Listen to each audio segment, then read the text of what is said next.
Continuamos con Sentido Común. Me acompaña Juan Carlos Juárez, es candidato a senador provincial por la alianza política entre Sergio Massa y Margarita Stolbizer, denominada Un País, en la primera sección electoral. Yo lo jodo siempre para que sea candidato a intendente de Luján, pero todavía no me da mucha. ¿Cómo andás? ¿Qué tal? ¿Cómo te va, Alejandro? Bien.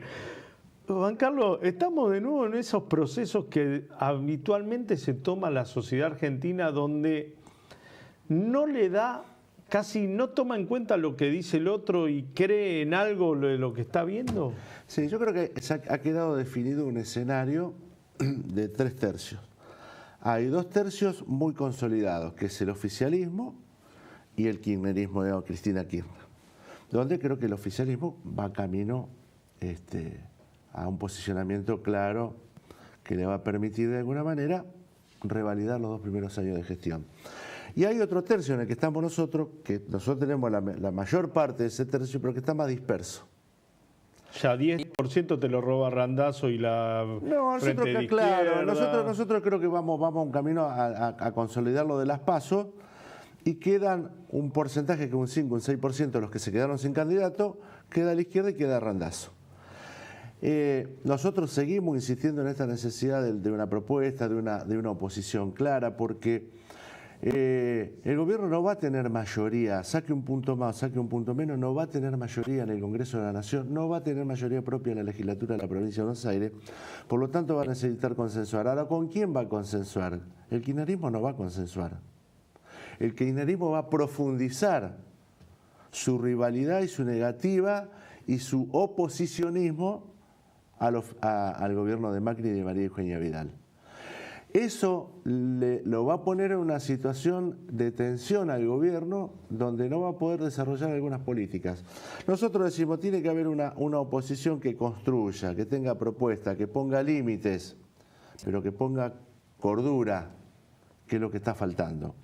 Y por el otro lado, esto que vos decís, la sociedad no escucha, no es que no escucha, en realidad le está dando a un gobierno que hace casi 2 años que llegó a la gestión, le está dando una oportunidad, porque se la dio a Alfonsín, porque se la dio a Menem, porque se la dio a Néstor Kirchner y porque se la dio a Cristina Kirchner. ¿Por qué no se la va a dar a este gobierno? ¿Cuál es el motivo? La sociedad, en definitiva, lo que busca es tener una esperanza. Ahora, lo que tiene que tener en claro el gobierno de Macri y de María Eugenia Vidal es que tiene más del 60% de la población que no lo acompaña. Y ese sí es un dato relevante. ¿Vos crees que después de las elecciones el gobierno va a ir por todo como algunos sostienen desde la oposición?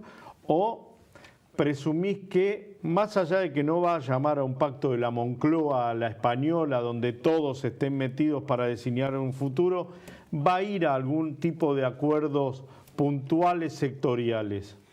Nosotros tenemos, a ver, en primer lugar, yo creo que el gobierno va a ir por acuerdos sectoriales. Hasta ahora mantuvo diálogo y la gran incógnita es si porque no tenía mayoría en las cámaras o porque cree en el diálogo. Y por el otro lado, creo que el gobierno, si tuviera realmente vocación de diálogo, ya hubiese puesto sobre la mesa claramente en qué consiste la reforma previsional, en qué consiste la reforma laboral y en qué consiste la reforma fiscal. Y no lo hace. Por lo tanto, me parece que ahí genera una duda. El gobierno no puede ir a un pacto, supongamos como el de la Moncloa. Primero porque nosotros no tenemos los problemas de España, que hay problemas de secesionismo, digamos, de regiones que se quieren independizar, en primer lugar. Segundo, ese pacto se dio post dictadura de casi 40 años del franquismo. Por lo tanto, no es una misma circunstancia. Acá lo que hay que ir es a un pacto económico y social y crear un Consejo Económico y Social de carácter permanente con representación de todos los sectores. ¿Por qué?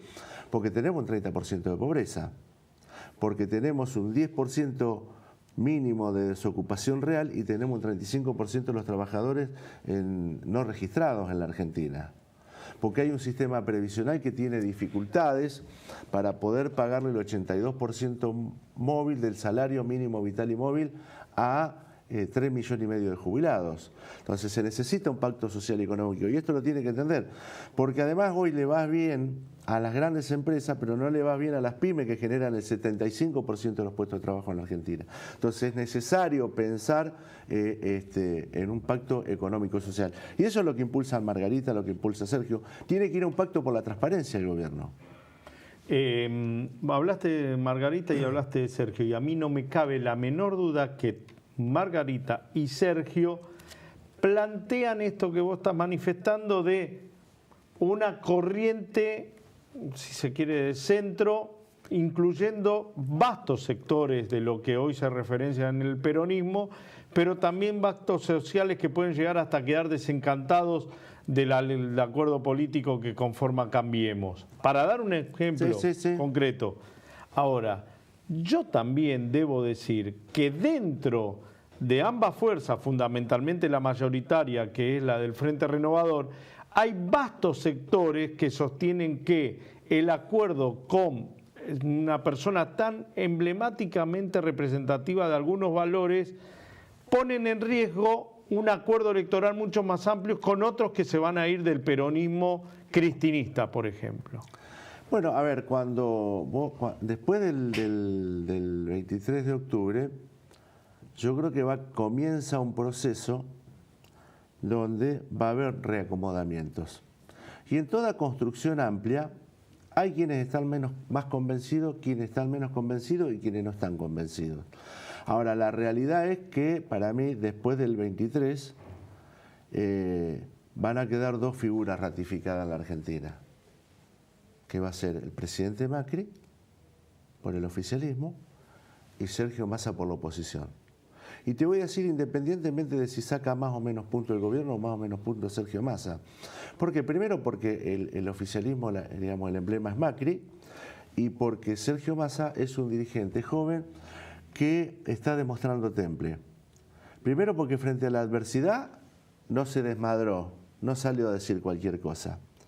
En segundo lugar, porque a pesar de que en el 2013 tuvo un triunfo extraordinario, bancó la elección del 2015 y ahora banca la elección del 2017, en términos de tener esa galvanización como dirigente.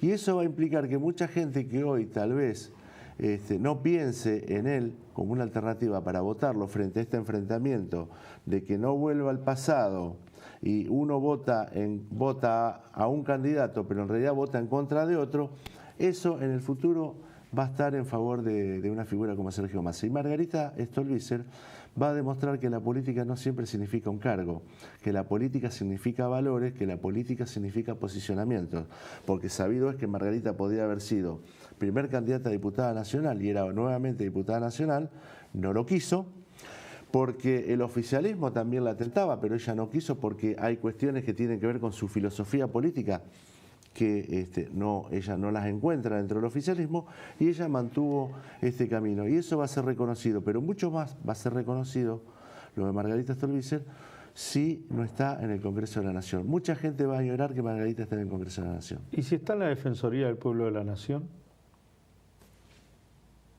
Después del 23 hablamos. ¿Y si vos estás en algún momento, te vas a decidir por Luján? Sí. Sí, esa es una decisión. Juanca, gracias. No, gracias a vos. Mucha suerte como siempre. Gracias. Un placer tenerte como amigo y como entrevistado. Un instante, continuamos con Sentido Común.